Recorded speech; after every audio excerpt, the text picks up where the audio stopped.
Vishnu sir ಸಮಾಧಿ ಒಟ್ಟಿಗೆ ಏನು ನಡೀತೋ ನಡಿಬಾರ್ದಿತ್ತು ಅನ್ನೋದಕ್ಕಿಂತ ಹೆಚ್ಚಾಗಿ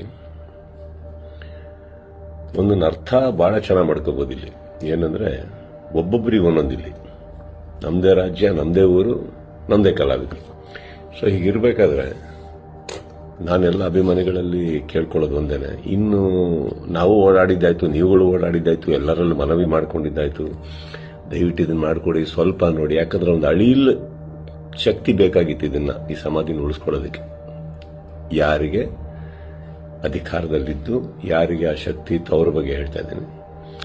ಸೊ ಅದು ಮಾಡಲಿಲ್ಲ ಅಂದಾಗ ಇನ್ನು ಅವ್ರನ್ನೆಲ್ಲ ವಿಷ್ಣು ಸರ್ನ ನಾವು ನೋಡಿ ಬೆಳ್ಕೊಂಡ್ ಬಂದ್ಮೇಲೆ ಒಂದಂತೂ ನಾವು ಕಲೀಲೇಬೇಕಾಗಿರೋದು, ಇನ್ನು ಭಿಕ್ಷೆ ಮಾಡೋ ಅವಶ್ಯಕತೆ ಇಲ್ಲ, ಕೇಳ್ಕೊಳ್ಳೋ ಅವಶ್ಯಕತೆ ಇಲ್ಲ, ಕೇಳೋ ಅವಶ್ಯಕತೆನೂ ಇಲ್ಲ, ಮುಗಿದೋಯ್ತಲ್ಲ, ಮಾಡಾಗಿದೆ. ಮಾಡಬೇಕು ಅಂತ ಇದ್ದಿದ್ರೆ ಇಷ್ಟೊತ್ತಿಗೆ ಮಾಡಿರೋರು. ಮಾಡಿಲ್ಲ ಅಂದಮೇಲೆ ಎಲ್ಲರೂ ಒಂದು ಅರ್ಥ ಮಾಡ್ಕೊಳ್ಳಿ, ಯಾರು ಏನು ಹೇಗೆ ಎತ್ತಿಟ್ರು ಇದು ನಾವೇ ಅಂತ ತೋರಿಸ್ಕೊಟ್ಟಾಗಿದೆ. ಇನ್ನಿದ್ರಲ್ಲಿ ನೀವು ಅರ್ಥ ಮಾಡ್ಕೊಳ್ಳೋಕೆ ಎಷ್ಟಿದೆ ಅರ್ಥ ಮಾಡ್ಕೊಂಡ್ಬಿಟ್ಟು ಇನ್ನು ನಾವೇನು ಮಾಡಬೇಕು ಅಂತ ನೋಡೋಣ.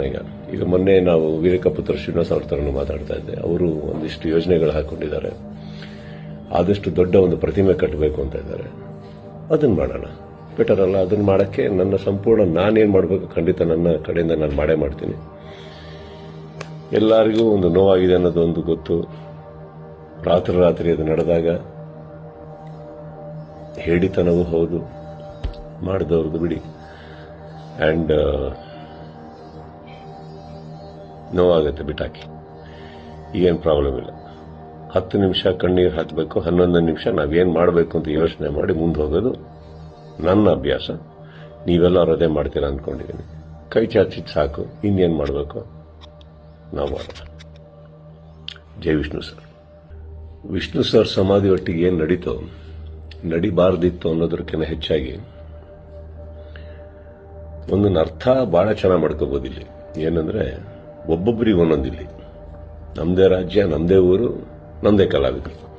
ಸೊ ಹೀಗಿರ್ಬೇಕಾದ್ರೆ ನಾನೆಲ್ಲ ಅಭಿಮಾನಿಗಳಲ್ಲಿ ಕೇಳ್ಕೊಳ್ಳೋದು ಒಂದೇನೆ, ಇನ್ನು ನಾವು ಓಡಾಡಿದ್ದಾಯ್ತು, ನೀವುಗಳು ಓಡಾಡಿದ್ದಾಯ್ತು, ಎಲ್ಲರಲ್ಲೂ ಮನವಿ ಮಾಡ್ಕೊಂಡಿದ್ದಾಯ್ತು, ದಯವಿಟ್ಟು ಇದನ್ನ ಮಾಡಿಕೊಡಿ, ಸ್ವಲ್ಪ ನೋಡಿ. ಯಾಕಂದ್ರೆ ಒಂದು ಅಳಿಲ್ ಶಕ್ತಿ ಬೇಕಾಗಿತ್ತು ಇದನ್ನ ಈ ಸಮಾಧಿನ ಉಳಿಸ್ಕೊಳ್ಳೋದಕ್ಕೆ. ಯಾರಿಗೆ ಅಧಿಕಾರದಲ್ಲಿದ್ದು ಯಾರಿಗೆ ಆ ಶಕ್ತಿ ಇತ್ತು ಅವ್ರ ಬಗ್ಗೆ ಹೇಳ್ತಾ ಇದ್ದೀನಿ.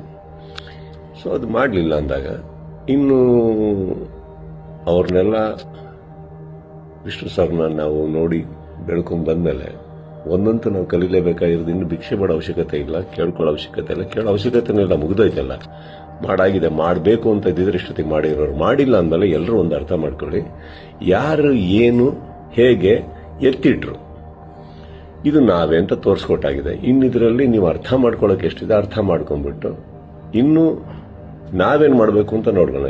ಈಗ ಮೊನ್ನೆ ನಾವು ವೀರಕಪುತ್ರ ಶ್ರೀನಿವಾಸ ಅವ್ರ ಥರನೂ ಮಾತಾಡ್ತಾ ಇದ್ದೆ. ಅವರು ಒಂದಿಷ್ಟು ಯೋಜನೆಗಳು ಹಾಕೊಂಡಿದ್ದಾರೆ, ಆದಷ್ಟು ದೊಡ್ಡ ಒಂದು ಪ್ರತಿಮೆ ಕಟ್ಟಬೇಕು ಅಂತ ಇದ್ದಾರೆ. ಅದನ್ನ ಮಾಡೋಣ, ಬೆಟರ್ ಅಲ್ಲ? ಅದನ್ನ ಮಾಡೋಕ್ಕೆ ನನ್ನ ಸಂಪೂರ್ಣ ನಾನೇನು ಮಾಡಬೇಕು ಖಂಡಿತ ನನ್ನ ಕಡೆಯಿಂದ ನಾನು ಮಾಡೇ ಮಾಡ್ತೀನಿ. ಎಲ್ಲರಿಗೂ ಒಂದು ನೋವಾಗಿದೆ ಅನ್ನೋದು ಒಂದು ಗೊತ್ತು. ರಾತ್ರಿ ಅದು ನಡೆದಾಗ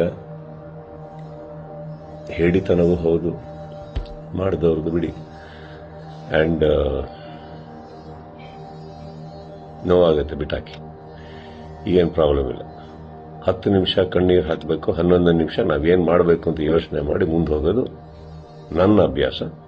ನೀವೆಲ್ಲರೂ ಅದೇ ಮಾಡ್ತೀರಾ ಅಂದ್ಕೊಂಡಿದ್ದೀನಿ. ಕೈ ಚಾಚಿದ್ ಸಾಕು, ಇನ್ನೇನು ಮಾಡಬೇಕು ನಾವು ಮಾಡೋಣ. ಜೈ ವಿಷ್ಣು ಸರ್.